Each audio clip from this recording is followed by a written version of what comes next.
কোথায় পালিয়ে যাচ্ছিস? আমি পালাচ্ছিলাম না তো আলী জনাব, আমি আপনার খোঁজে যাচ্ছিলাম। আমার খোঁজে?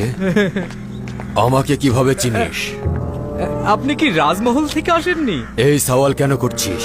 এই যে বানুকে যতবার আমি বলছি রাজমহল থেকে একজন এসেছে, বানু কিছুতেই বিশ্বাস করছেন না। তুমি কি রাজমহল থেকে এসেছো? কোন রাজমহলের কথা বলছেন বুঝতে পারছি না।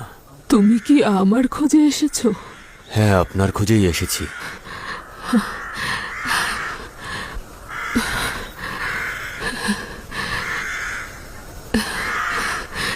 ঠিক আছে, তুমি যাও, ওকে ছেড়ে দাও, ওকে ছেড়ে দাও।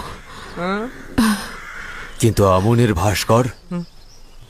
তেমন কিছু না, আমি ওকে হাদিয়া দিয়েছি।